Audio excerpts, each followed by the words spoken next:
The group's hypothesis is Black women that used the Black arts movement as a vehicle to reclaim their womanhood made a greater impact than the overall Black power movement. Before the initial research, I believe research would show that Black women had more involvement in official leadership positions within organizations. I also thought that Black women would receive more notoriety in the movement because the Black arts movement did not confine them to their gender roles as much as the Black power movement. I presumed that Black women's visibility in the Black arts movement would make leadership roles more accessible and attainable for Black women at universities. Negro Yearbook displays a graph of Black women in the workforce in the 50s, which showed an increase of Black women in the workforce compared to 1943. The graph also shows that the proportion of the female Negro labor force in semi-skilled jobs had more than doubled since that same year.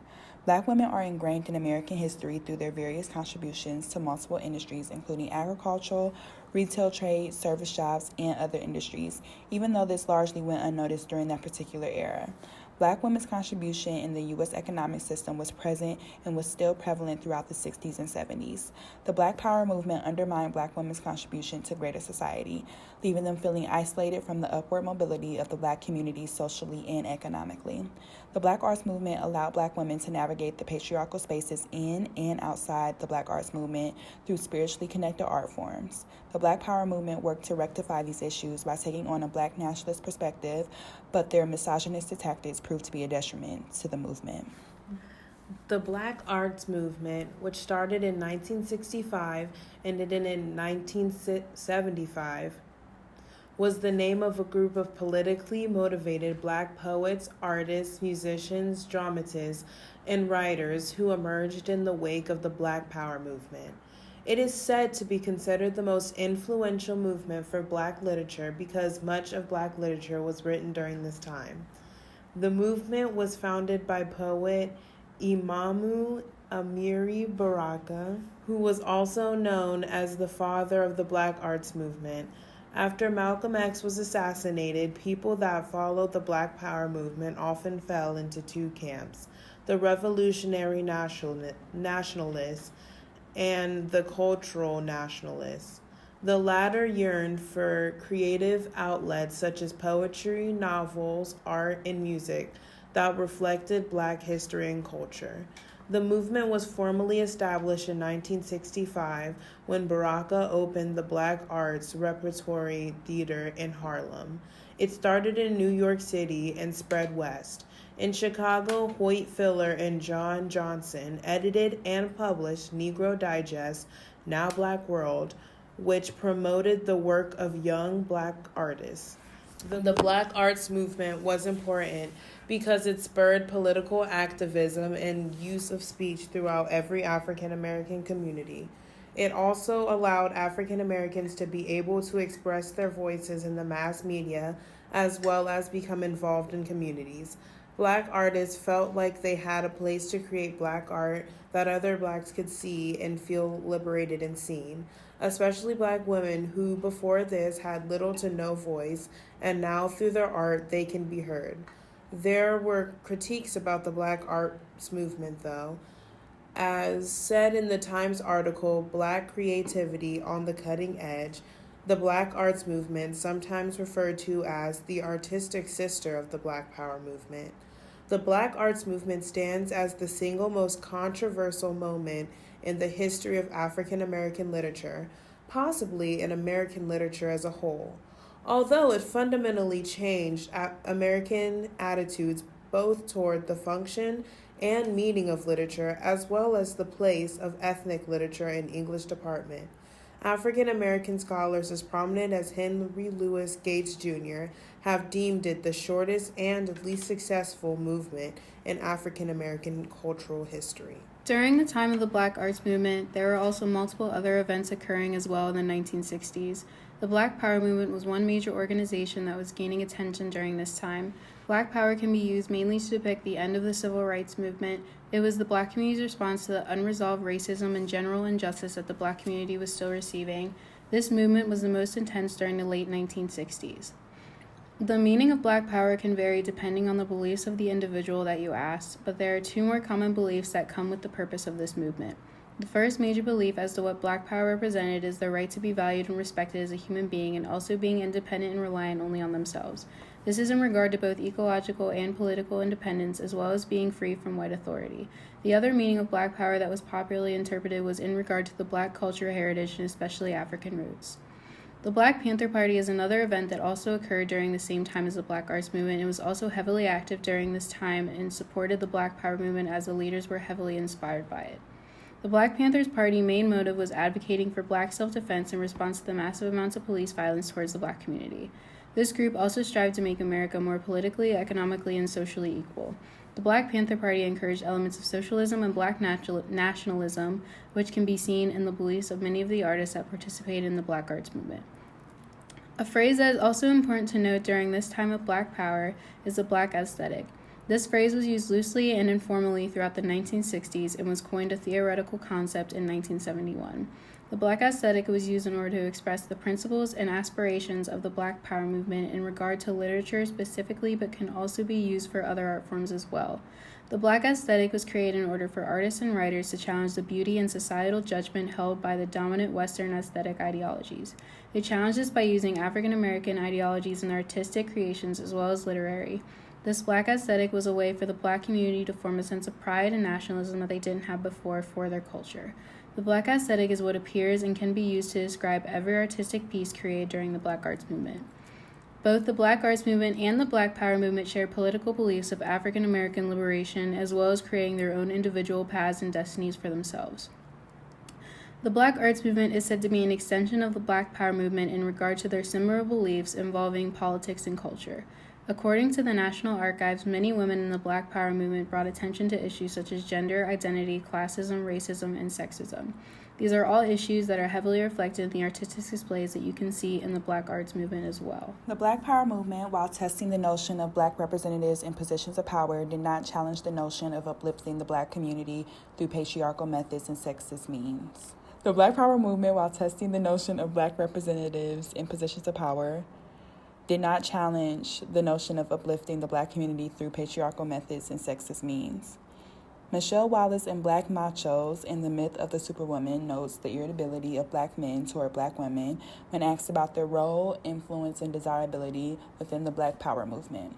The description of the hostile relationship unfolding between Black men and women was due to the lack of feminine authority present within the movement. This can be described vividly by Wallace in her book as she states, every time she starts to wonder about her own misery, to think about reconstructing her life, to shake off her devotion and feeling of responsibility to every but herself, the ghost pounces. The ghost symbolizes the men that prioritize themselves over Black women. When Black women express their individual circumstances of gendered racism, their experiences and mental stance is left uncared for. Black women fulfill the vital roles of grassroots organizing and housework, yet the Black men of the movement work toward erasing the visibility of Black women to prove the masculine legitimacy of the movement. Smethurst describes the Black arts as a movement whose purpose was to push Black aesthetics within music, literature, drama, and visuals to the forefront.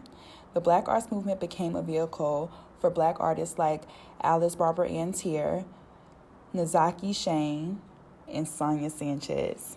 These women addressed the misogynistic practices in the Black Power movement by using spirituality within acting, theater, and poetry. The book W.E.B. Du Bois and the Souls of Black Folks argues that society does not console men in religious matters properly because their innate tendency to overlook the importance of spirituality within their choices made in their lifetimes. Shaw bolsters this theory by stating the phrase spiritual world suggests an interest in the incorporeal, however closely related it might be to the physical world. Shaw explains that W.E.B. Du Bois believed that the usage of spirituality would help the Black community achieve success. Alice Barbara Ann Tier was a Black writer, producer, teacher, actress, and visionary who used her talents to showcase Black excellence within the art of performers. Forrest Grant highlights that she used Yoruba goddesses, spiritual entities from African cultures, for guidance. The use of these ritualistic practices during her performances bring awareness to her womanhood and her visibility within the Black community. Because of the heavy masculine influence of the misogynistic Black Power movement, her actions help to bring the gendered imbalance within the movement to the limelight. Tier used her stage presence to conceptualize Black femininity within the movement to empower Black people through a spiritual lens. The usage of spirituality gives Black women a sense of identity and connectedness within spaces that work toward their erasure. Her spirituality-tied performances work to raise Black women's consciousness within the Black community. Nzaki Shang's Four Color Girls Who Consider Suicide When the Rainbow Is Enough engages the audience to look at the Black women's experience and their mental health during the Black arts movement. Louise states that Shang wrote this play during the Black arts movement era, wherein a focus on racial oppression functioned to overshadow issues unique to Black women. This play enlightened the audience on Black women's mental health and their silence being the demise of their well-being and visibility in the world in the 70s. The play has a lot of spiritual undertones to address the Black women's experience. In her journal, Louise highlights that the play illustrates that the further Black women drift from spirituality, the denser the isolation collects around her mind. Louise supports this by stating, "The woman declares that thinking oneself into emotional or sexual pleasure isn't spiritual evolution because it's empty, suggests that a lack of attentiveness to spiritual realm leaves one with a feeling of emptiness, which is a clinical symptom of depression." This story of spirituality present in Black women during the time of these movements implicate the disassociation of true understanding and recognition that Black women felt within the movement. Dark phrases of womanhood, of never having been a girl, half notes scattered, without rhythm, no tune. Distraught laughter falling over a Black girl's shoulder. It's funny, it's hysterical. The melodylessness of her dance, don't tell nobody, don't tell a soul. She's dancing on beer cans and shingles. This must be the spook house. Another song with no singers, lyrics, no voices, and interrupted solos. Unseen performances. Are we ghouls? Children of horror, the joke? Don't tell nobody. Don't tell a soul. Are we animals? Sonia Sanchez, a poet of the Black arts movement, in her interview, makes a reference to her spirituality within her writing to feel connected to her ancestors along with the Black community. Sanchez also states that she practices her craft for herself to feel part of the traditional aspects of being a woman in history with a voice. McMillian argues while ancestors do not solely apply to the Black female, it is the subordinate roles of gender and race that move the African American female to rely on the space of the ancestors. Sanchez utilizes spirituality to illustrate her resistance to patriarchy in the Black Power movement and Nation of Islam. The denial of forefront visibility shows that the Black arts movement gave her the ability to express herself with no limitations. In another interview with Kelly, Sanchez explains that the parting with the NOI had nothing to do with her feminist views, but was because she was seen as a revolutionary Pan-Africanist. Sanchez was able to produce her writing because she fully understood the concepts of her spirituality and femininity, which in turn connected her more deeply within her roots. Sonia, let's start with why do you write? Well, I once said when I was very young that I write so I don't go and hurt anyone. But I think I write because I'm supposed to write. I think like a lot of people who write, they write because they know that that is what they do. That is what keeps them alive. That is what they have been asked to do in terms of their histories. So I write because I know that I have something to say coming from my ancestors, coming from my people, coming from a group of people I have learned beyond my immediate family. I write because I know women need to hear what I say, and children and people and men and a country and a world. So I write to keep alive, to keep other people alive, and to keep us human.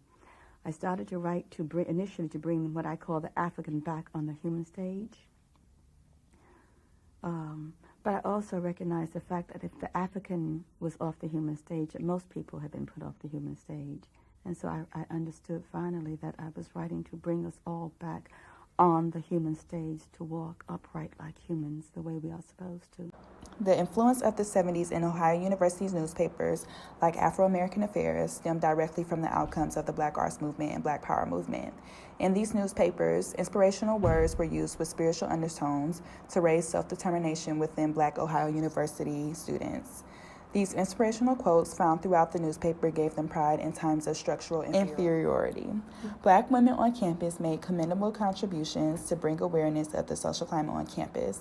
Black students like Geneva Rushing were highlighted in the Afro Affairs during the Black Awareness Week to bring awareness to the lack of self-confidence in the Black community, which was hindering them from seeing and creating change on campus. The specific event that Rushing taught at was called Soul Session, which concerned the spiritual necessity to stimulate change within the Black community. Rushing's self-confidence, attached with her spiritual beliefs, allowed her to spread wisdom within the Black community to a group of Black men in the fraternity on campus. This event's spiritual undertones show that the visibility Black women are trying to fight will bring appropriate change for both men and women within the movement. Black women's transition to the Black Arts Movement brought awareness to sexist practices within Black empowerment movements and acted as a form of resistance to redefine Black aesthetics through a gender and spiritual lens. Black women using spirituality as a medium to redefine their womanhood on their own terms, showing that Black women have continuously experienced gender racism in history. The Black Arts Movement allowed Black women to be visible and united the community with their divine femininity through ancestral connectedness in diverse art forms. The Black Arts Movement was also a way for Black women to express themselves and reshape their identities away from the ones that were forced upon them through slavery. Black women use this arts movement to tell their stories of the suffering they have experienced, which helped them to reclaim their power as a Black woman. Kim McMillan states in her article, Black Feminism, The Ancestors Speak, and the Women of the Black Arts Movement, the Black female artist has reclaimed the essence of Black womanhood and empowered the entire Black race through the art, poetry, theater, and prose of the women of the Black Arts Movement. It's important to note in this context that writing and learning to write of any sort had been illegal for Black men, and especially Black women, during the time of slavery, so Black women using literature was a very big deal. Black women largely used literature in order to express their political concerns as well as bring the Black community as a whole together.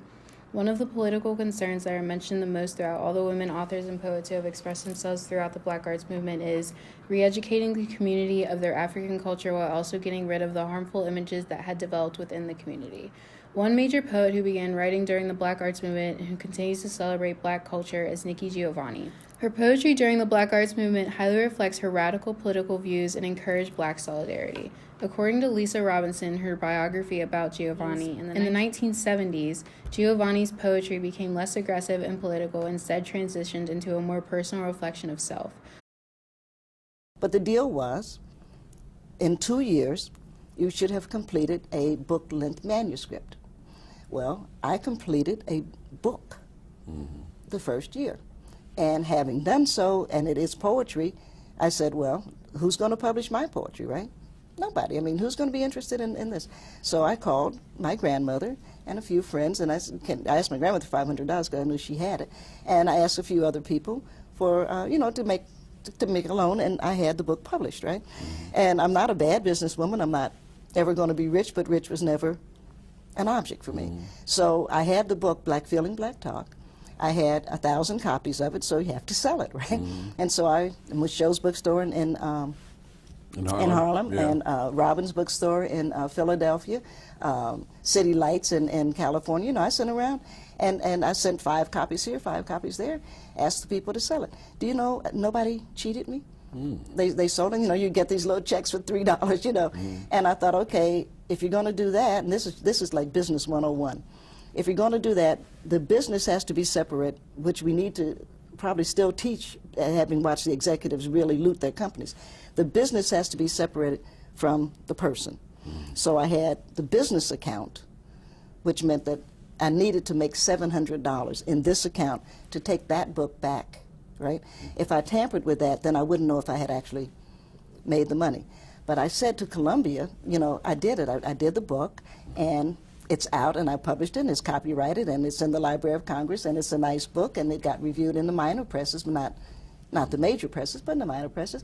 And so I want my MFA. And they said, no, Miss Giovanni, it's a 2-year program. You know, people say, it's a 2-year program, and you have to complete the 2nd year. And I thought, no, to myself, I said, that's not going to work for me. So I had to think that one through, and I said, okay, so I re-enrolled. But I went down because I had a scholarship from Ford. And I went down to the controller's office, and I said, Nikki Giovanni, I presented all that, and I said, I want my check. And she said, well, no, Ms. Giovanni, we don't give that. That check comes from Ford to Columbia, and it pays your tuition. I said, well, that's racist of you, because you're saying I can't, I don't know how to handle the money. Yeah. I mean, so that's terribly racist of you. And who do I talk to about this? Because I'm shocked. I said, I didn't realize last, but I'm shocked. I've put a year in here, and I should be responsible. I'm grown. I was 24 years old.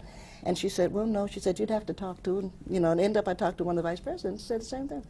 Because race cards work every now and then. I said, no, I can't believe. But if you want to keep my money, you keep it, because I'm gone. And so, they worked it out, and they said, okay, we're going to give you your check, which is what I really wanted, because it was my check. And I didn't want to go back to Columbia because I didn't see wasting time. Her later books also address larger social issues revolving around the African American community. Nikki Giovanni is a really good example of how Black women artists challenged the white hegemony through the literature during the time of the Black arts movement. Through her writing, she questioned the politics that oppressed the Black community while encouraging Black men and Black women to liberate themselves and create their own paths and destinies. Another example of this can be seen in theater, according to Frosgren in her article about Barbara Ann Tier, who is an African-American writer, actor, and visionary, and who founded the National Black Theater in Harlem. Theater was a safe space for Black artists to create and construct visions of their past, present, and future conditions. In Ozaki's 1975 piece for colored girls who have considered suicide when the rainbow is enough, her plays display Black women taking charge of their own identity and challenging the expectations of masculinity in regard to Black power and how that depicts what a Black woman should be like. What I mean by this in relation to Black power being predominantly dominated by Black men, this sets a societal expectation on Black women in terms of being submissive in order to not emasculate the Black man. In this work of Nozaki's, it shows displays of Black women during the Civil Rights Movement battling the ideologies of white hegemony, but the difference with this play is it is from the eyes of a Black woman herself. Through her plays and activist role, she forged a connection between the Black power movement and the arts. Through the varying writing styles of Black women who participated in the Black arts movement, all of these women had the main goal of making a political statement against the Western norms regarding the treatment of the African American community. Whether these women took an activist stance or an ideological political stance, they all depicted resistance to white hegemony. Through the literature, they inspired and encouraged the embracement of Black culture, which helped to bring the community closer together, which also resulted in a stronger stance against white hegemony. The Black arts movement had a great impact on Black women's self-esteem in the 70s. It gave them the confidence that they needed from years of being torn down and ignored by not only white people, but by Black men as well. In the Ohio University African American Affairs newspaper, the article from 1977 wrote that Black women consistently choose traditionally female occupations, and very few ventured into occupations dominated by men. Black women had such low confidence that they felt as if they couldn't get a traditionally male job. Through art, though, they found a confidence that they had never had before. They were able to express themselves with their writings and could put their frustrations and woes into words. Black people have always used arts such as music or literature in order to be able to deal with the oppression that they were facing, especially women. Alice Walker saying, also, another reason these women sought creative expression was to liberate themselves from the strains and burdens of the daily tyranny that they faced by being categorized as the mule of the world. Black women were always expected to be the mother, the cook, the maid, and everything else except a person.